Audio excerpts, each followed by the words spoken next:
¿Puedo hacer una pregunta? Sí. Dice el público, comienza una pregunta. Y esta es: estaba leyendo un libro, La vida de Jesús en India, sobre su vida desconocida antes de la crucifixión, de Holger Kersten. Prácticamente cuenta aunque también cuenta la historia de qué cosa hizo este personaje entre los 13 a los 30 años. Parece que hizo algún curso iniciático con monjes budistas en la India. Conoció, practicó, hablamos de una evolución, alta evolución de conciencia no accesible a todo el mundo. Entre otras cosas, en este libro se afirma que la tumba de Jesús está situada en la India. Esta parte es inentendible. Entre otros se habla también de Moisés, así que los católicos cercanos a Jesús en India, cuando murió lo sepultaron, siempre en India. Da que pensar, porque entre otras cosas, esto está lo de la estrella de David, que es un símbolo de la India, la esvástica, que es también era un símbolo de la India. ¿Usted qué puede decir de si es posible? Quizás, perdón, pero esa sería la pregunta. Yo tengo mis dudas en el sentido que él es un profundo conocedor de la materia. Quizás hay convergencia intelectual con este descubrimiento. Y bueno, gracias. Bueno, después de esto, ahora yo tengo más dudas. Pues sacamos un partido de gente con dudas. Es el único que podemos hacer, porque si se vende libremente, lo más probable es que, de todos modos,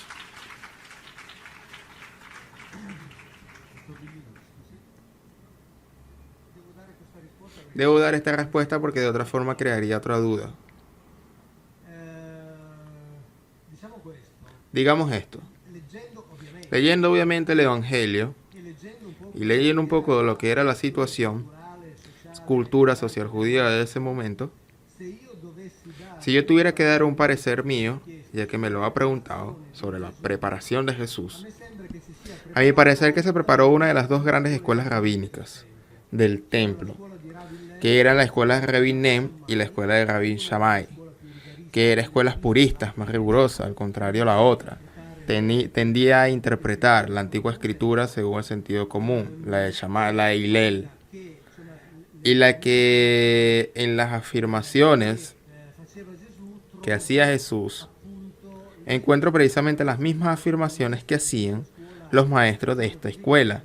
Por decirlo así, lo que interpretaba la escritura según el sentido común, la cual estaba enfrentada a la escuela purista que decía: si como Moisés dijo que te puedes divorciar de tu mujer, que la puedes arrojar a la calle por haberte dado la comida demasiado caliente, en vez de eso Jesús dice: no, calma, Moisés dijo esto, pero lo dijo en caso de adulterio, si ella comete adulterio.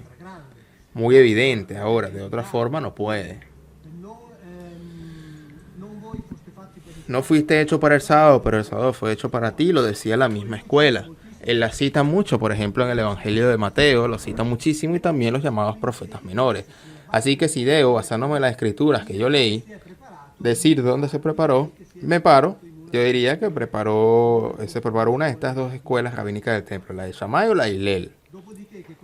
Después, sobre lo que hizo después de su muerte, así es como dicen esas historias, de que se dirigió al oriente, así es como se dice en la historia, y por el contrario dicen que fue a occidente.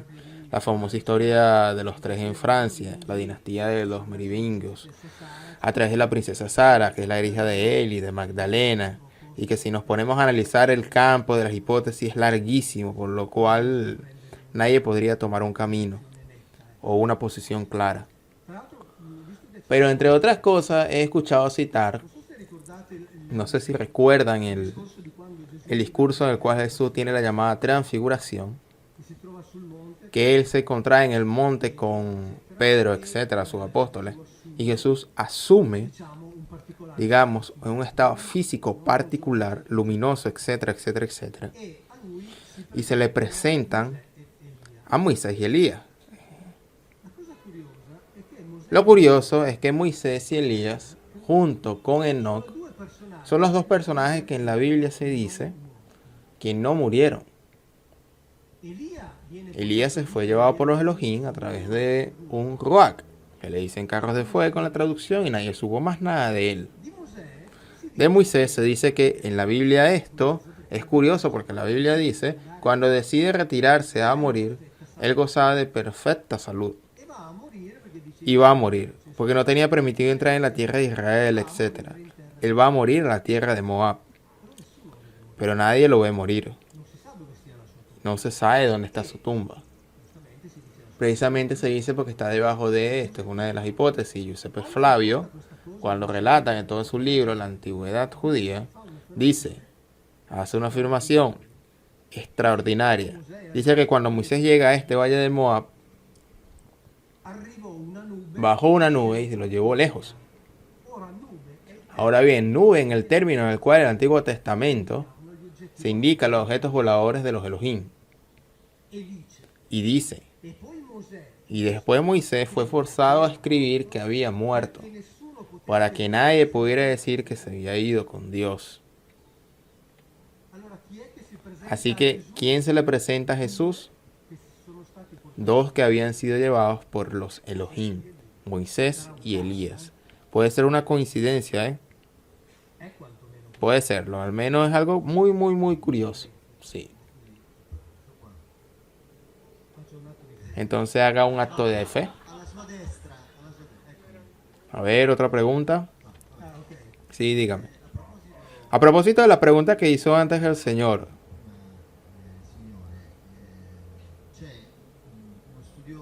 Esta parte no se le escucha. Un estudio de los 70, Rubén Driana, no se le conoce, no sé si usted lo conoce. Hizo un estudio filológico de los evangelios y según él, Tomás sería el gemelo de Jesús. Porque en realidad Tomás en griego quiere decir el gemelo. Dídimo, Dídimo Tomás. Tomás sería sinónimo de gemelo. Y la posible respuesta a esta pregunta sería que era el hermano de Jesús que se fue a la India, al Kashmir, y volvía y había formado una familia y se... Ok, le voy a decir dos cosas, responde Mauro. Quiero saber lo que usted pensaba de esto, lo que pensaba de esto. Por ejemplo, para empezar, los gemelos en toda la antigüedad era considerado algo de origen divino. En toda la antigüedad, en la griega clásica, Roma, etc. Ya hablé de las divinidades romanas. Ya lo hablé.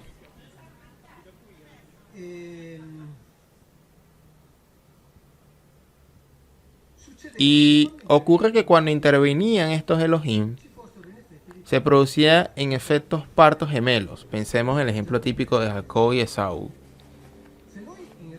Si en relación a Jesús leemos el Evangelio de Juan, se dice que después, precisamente después de la muerte, digamos de la llamada resurrección, estaban reunidos los 11. Y uno dice, ok, eran 11 porque obviamente faltaba Judas. Y Juan en su trabajo explica que eran 11 porque faltaba Tomás, también llamado el gemelo, sin especificar nada más. Si nosotros hacemos un simple razonamiento, sentido común, normal, si nosotros hablamos de un grupo de personas, 12, que tiene un líder carismático,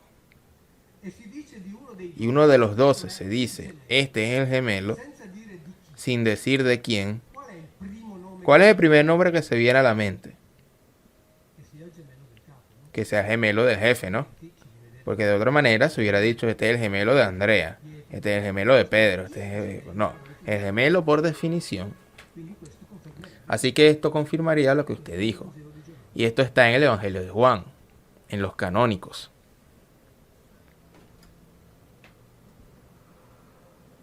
Sí.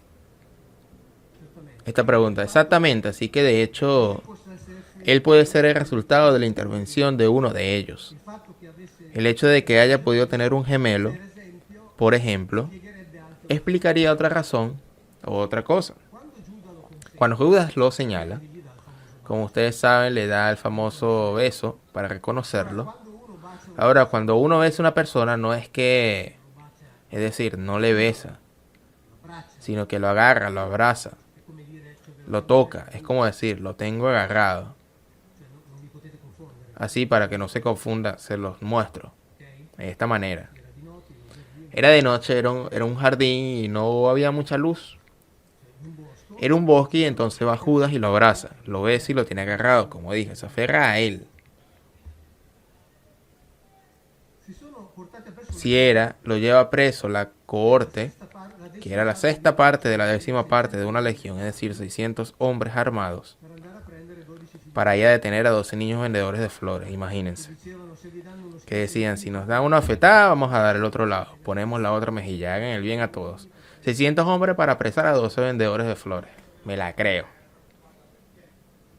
Sí, exacto. No es casualidad.